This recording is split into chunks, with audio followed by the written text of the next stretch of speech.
On va comparer maintenant les performances des deux réacteurs continus PFR et CSTR. Les performances dépendent des cinétiques enzymatiques mises en jeu dans ces réacteurs. On a donc représenté sur ce tableau les quatre cinétiques majeures, là en haut à gauche. Il s'agit de la cinétique michaélienne lorsqu'on travaille dans la zone de limitation par le substrat. Les valeurs de S sont proches de Km. En haut à droite, on est toujours sur une cinétique michaélienne, mais là on travaille dans la zone de non-limitation par le substrat. Les concentrations en substrat sont très grandes par rapport à Km.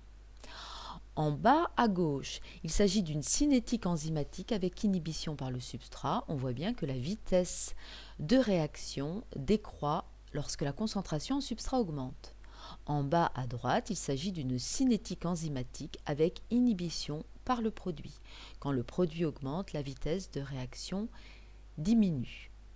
On s'intéresse en haut à gauche à la cinétique dans la zone de limitation par le substrat. Le CSTR qui travaille aux concentrations de sortie va avoir une vitesse de réaction, on voit son point de fonctionnement là qui est dessiné en rouge.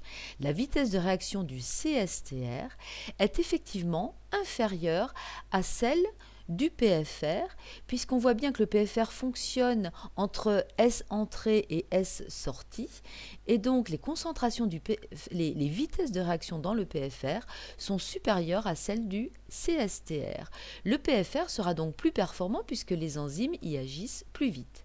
En haut à droite, si on regarde le CSTR, son point de fonctionnement est situé pour une vitesse de réaction qui va être au même niveau que celle du PFR.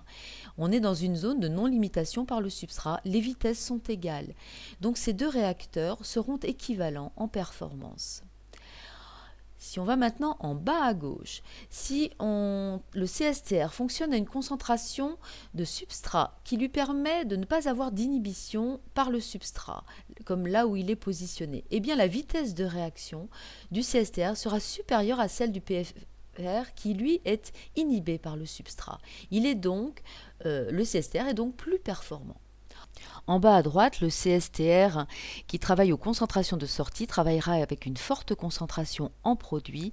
Il sera donc fortement inhibé, la vitesse de réaction y est plus faible que le PFR. Il est donc moins performant dans le cadre d'une inhibition par le produit. On va procéder d'une autre manière pour comparer les performances du CSTR et du PFR. On va représenter graphiquement le temps de séjour de chacun de ces réacteurs. Celui qui aura le temps de séjour le plus faible sera le plus performant, évidemment, à taux de conversion égal. Pour cela, pour écrire l'expression du temps de séjour, on part d'un bilan sur S pour le CSTR et pour le PFR. Bilan sur S sur le CSTR, terme d'accumulation est égal à 0, est égal à entrée moins sortie moins destruction de S, et on va pouvoir extraire V sur Q qui est égal à taux, qui va donc être égal à S0 moins S fois 1 sur R tierce S. On a donc bien ici l'expression du temps de séjour du CSTR grâce au bilan sur le substrat.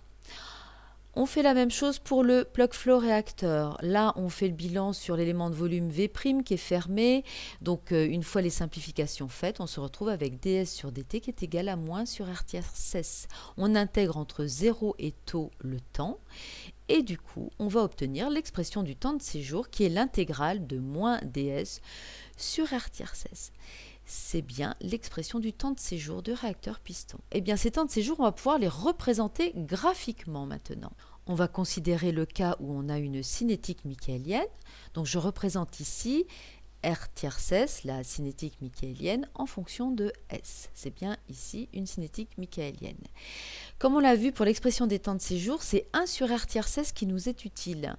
Donc, on va représenter l'inverse de la cinétique michaélienne et j'inverse donc la courbe. Si je veux représenter le temps de séjour du CSTR, on a vu que le temps de séjour, c'est S0 moins S fois 1 sur R tierce S. Je positionne la croix verte là, c'est 1 sur R tierce S, le point de fonctionnement du CSTR. S0 moins S fois 1 sur R tierce S, c'est bien l'aire de ce rectangle vert. C'est donc bien l'aire de ce rectangle vert est le temps de séjour du CSTR.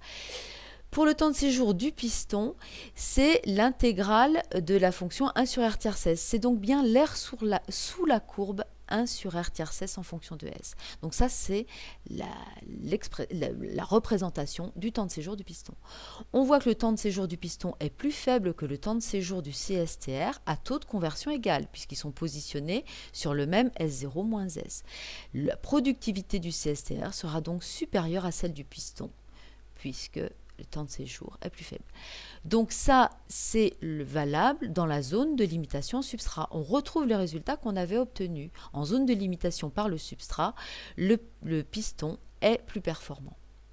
Si maintenant je prends le cas d'une cinétique avec inhibition par le substrat, je vais représenter la courbe cinétique d'inhibition par le substrat, R tiers S en fonction de S, donc avec une réduction de R tiers S lorsque S augmente, et je vais inverser cette courbe cinétique pour pouvoir représenter les temps de séjour.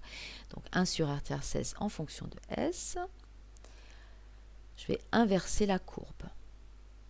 Ok. Je vais donc maintenant représenter le temps de séjour du CSTR en supposant qu'il travaille à R tiers S max, donc à 1 sur R tiers S minimum. Le point de fonctionnement va se trouver ici. Et donc, le temps de séjour du CSTR, ça va être l'aire de ce rectangle S0-S fois 1 sur R tiers S, comme nous le donne l'expression du temps de séjour CSTR. Le temps de séjour du piston, c'est bien l'aire sous la courbe 1 sur R tiers S, puisque c'est l'intégrale de la fonction 1 sur R tiers S entre S0 et S. Donc ça, c'est le temps de séjour du piston. On voit que la zone rouge est supérieure à la zone verte. Le temps de séjour du piston est donc plus grand que celui du CSTR à taux de conversion égal. La productivité du piston est donc moins bonne que celle du CSTR lorsqu'on travaille dans la zone d'inhibition par le substrat.